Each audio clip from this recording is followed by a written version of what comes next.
Fake news na naman si Roque. Hmm? Fake news na naman si Roque. Itong si Roque, ano na masyado ng bumaba ng bumaba ang ano nito. Nawawala na ang kredibilidad, nawawala na ang dignidad, nawawala na ang imagine niyo yung lawyer ka. Dati human rights lawyer ka, ginagalang ka. Mula nang mapasama siya sa Duterte na wala na ang paggalang sa kanya. Nang naging spokesperson pa lang siya, sirang-sira na si Roque. Kahit sa UP, nawala na yung respeto sa kanya. Bilang human rights lawyer, nawala na rin ang respeto sa kanya. Lalo pa ngayon, nandun siya ngayon sa Dahig, the Netherlands. No? Nag-a-apply siya ng political asylum.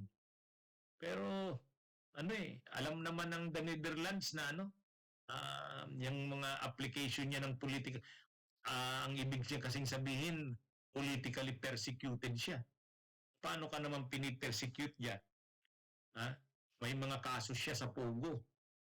Tinakasan niya, fugitive siya from justice. Matibay ang mga ebidensya sa kanya. Kaya ano rin yan, pag lumabas na ang desisyon ng Dutch government na denied ang kanyang political asylum application, parang matutulad lang naman yan kay Garma. Ay di ba si Garma rin nag-apply din ng political asylum sa US, denied. O yun, binalik sa Pilipinas si Garma. Si Roque, ganyan din ang mangyari dyan. Once na ma-deny na yung kanyang asylum application, papabalikin na yan sa Pilipinas. Pero habang nandun si Roque, ayun, araw-araw nagbablog doon, doon, araw-araw nandun sa may Duterte Street, siya yung nag-i-MC doon kapag may programa ang mga DDS. Yan na yung yan na yung pinagkakaabalahan ni Roque doon. Hanggang sa umaabot na sa punto na ngayon nagpi-fake news na. Isipin nyo, nag-post siya ng isang yung dalawang matanda nagyayakapan. Nagyayakapan dahil sa matinding kalamidad, bagyo. Nakaupo sila dun sa aircon para ayun, pinost ni Roque. Ano bang sinabi ni Roque sa post niya? Sabi ni Roque sa post niya, mga kabunyog, mga kababayan, ang sabi niya, kasi syempre gusto niyang batikusin yung kapabayaan ng gobyerno, mga kawatan na kinurakot ang pundo para sa flood control, makakarma kayo. Sino ang hindi mahabag sa larawan na ito? Yun. Dalawang matandang nagyayakapan sa panahon ng baha. Totoo naman, nakakaawa yung kalagayan. Ang sinisiraan dyan ni Roque, yung gobyerno, yung mga kurakot daw sa pundo ng flood control. Kaya lang, lumabas ngayon, yan palang picture na yan ay galing Mexico. Yan yan yung original na post Galing palang Mexico yan. So ibig sabihin, hindi naman sa Pilipinas yung picture na yun. Ano ba tong si Roque? Nag-fake news. Ayan, nag-fake news. Hindi naman pala sa Pilipinas yun. Saka sa sobra niyang siraan ang gobyerno, siraan ang Pilipinas, ang nangyayari sa Pilipinas, isisi sa gobyerno, ayan na, nagsishare siya ng ganung picture. Hindi naman pala, hindi naman pala sa Pilipinas yung picture na yun, Mexico. Ay, Roque, ano na bang nangyari sa'yo, Roque? Umaabot na sa punto ng nagpi-fake news na para lang sa propaganda nila para sa Duterte. Sabagay, mula nang nandyan siya sa Duterte, ayan, minanan niya na ang fake news. Diyan sila nabubuhay. Para linlangin ang tao, yan, nagpi-fake news na. Yan ang Roque. Yan ang Roque ngayon. May picture pa nga si Roque. Ano yun? Parang wala na sa haggard looking na. Masyado ng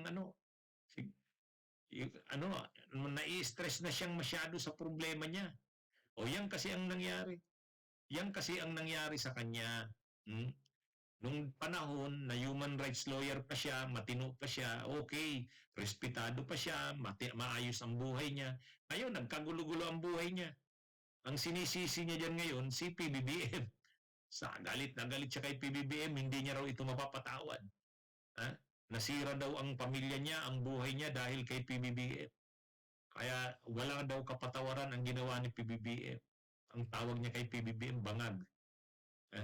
Sa sobrang galit niya, ang mga analysis ni Roque, wala na sa katinuan eh. Wala na sa katinuan, sa totoo lang.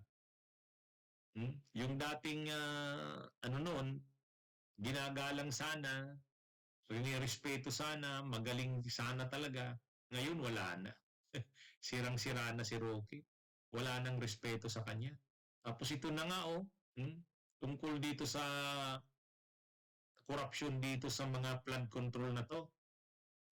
Sinasakayan niya, siyempre, gusto niyang galitin ng tao. Totoo naman, galit naman ng tao dyan. Pero, para lalong magalit ang tao, nagkalat ng fake news na picture.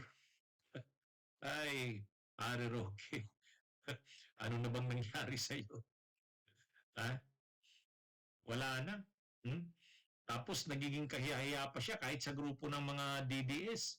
Imagine niyo yung issue sa kanya yung humba. Inubos ni Roque yung humba. Ano na ba? Ha? Hindi naman siya ang naghanda noon, yung mga DDS. O tapos gustong-gusto niya raw yung humba. Kaya ang kantyaw sa kanya ngayon, si Roque, inubos ang humba. Okay. Ito, isa pa ito. Si Guanzon. Itong si Sa panahon ngayon, napakadali na talagang kumalat ng mga maling impormasyon, lalo na sa social media. Kaya naman, obligasyon nating lahat na maging mapanuri. May kumalat na post na sinasabing nagpapakita ng isang malagim na sitwasyon dito sa Pilipinas. Ginagamit ito ng ilan, tulad ni Harry Roque, para manira at magpakalat ng takot. Pero teka muna, totoo ba ito? Pagkatapos ng masusing pagsisiyasat, lumabas ang katotohanan. Ang video na ito ay hindi kuha sa Pilipinas. Sa katunayan, nangyari ito sa Mexico. Malinaw na ito ay isang halimbawa ng fake news. Huwag po tayong basta-basta maniniwala.